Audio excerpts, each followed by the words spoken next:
All right, we are back here, Sports on the Fly, for our final segment of the day. Ben and Jiggity, thank you for coming on the show.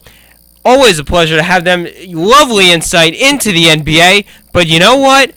The NFL season is still in high gear, and I've got to talk a little NFL.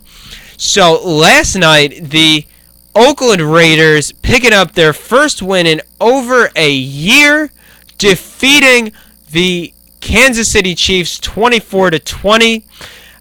Big win for Oakland, finally ending their 16-game losing streak dating back to last year.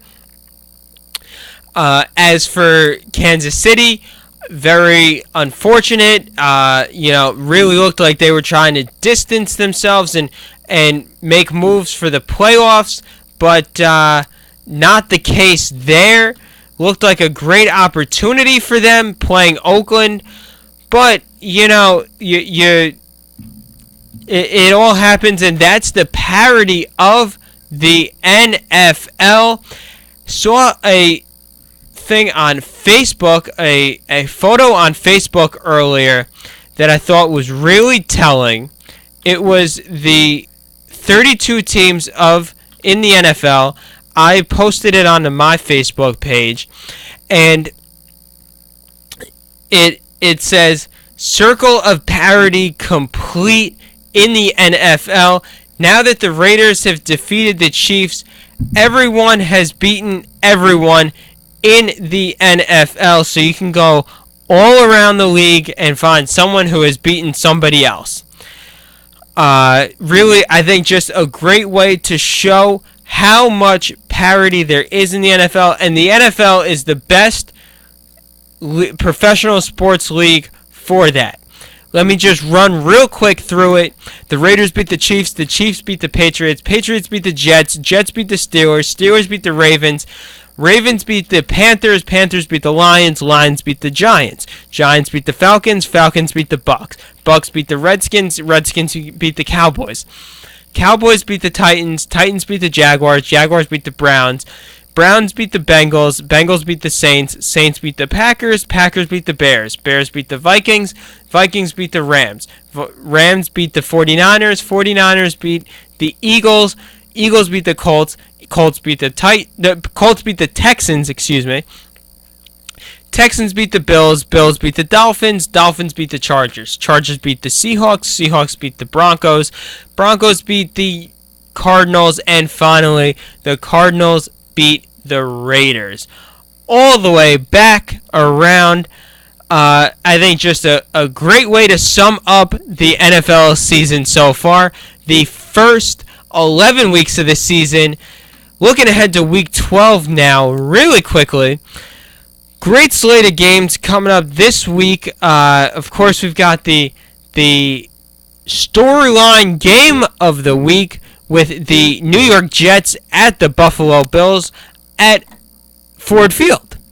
Reason for that, of course, the massive amounts of snow that Buffalo has gotten. No way they could play the game up there, so they moved it to Monday night at 7 at Ford Field. Still, I give Buffalo the edge in that game. Big game of the week, the biggest, I would have to say, most attractive matchup would be Arizona Cardinals 9-1 at Seattle Seahawks 6-4. The Cardinals won at CenturyLink last year, the only team to do so. So definitely you have that storyline to look at. Additionally, you have the Seahawks. Really, I'd say they are looking for a signature win to say, you know what, now our season is on the right track. And I think that a win against the 9-1 Arizona team would do that. So, whereas with Arizona, I think they're looking at this game as, a lot of people aren't buying into us. We go to CenturyLink, win second year in a row, move to 10-1, drop the Seahawks to 6-5. We're a legitimate team. Now, I'm buying into them. Bruce Arians, terrific coach. And really, when you look at the job that he's done, he's got to get the Coach of the Year nod. And, so I actually see Seattle winning this game. I think Arizona's due for a loss. Seattle is desperate for a win to get their season going, get their momentum moving, and that's where I see this game going. Now, another marquee matchup, I'd say probably the second best matchup of the day for Sunday would be the Detroit Lions at the New England Patriots. My New England Patriots. Again, I see this for the Patriots really, part of this rough patch for New England, where they've got they were at Indianapolis last week, host Detroit this week, then they go to Green Bay next week, and finally go to San Diego. Just a brutal stretch here. The Patriots, no problem disposing of the Colts last week. Now returning home for a matchup with the Lions. The Lions, again, no team to slouch out. Really can't overlook them. But for the Patriots, just at Gillette, really no concerns there for me. I say the Patriots win this. The game that I'm nervous about for the Pats is next week at Lambeau Field. But, that we'll see how that goes. We'll see how they look this week. Return of LeGarrette Blount in New England should be good now that their running game with the addition of Jonas Gray. The Patriots, I'd say, have established themselves as the elite team in the AFC.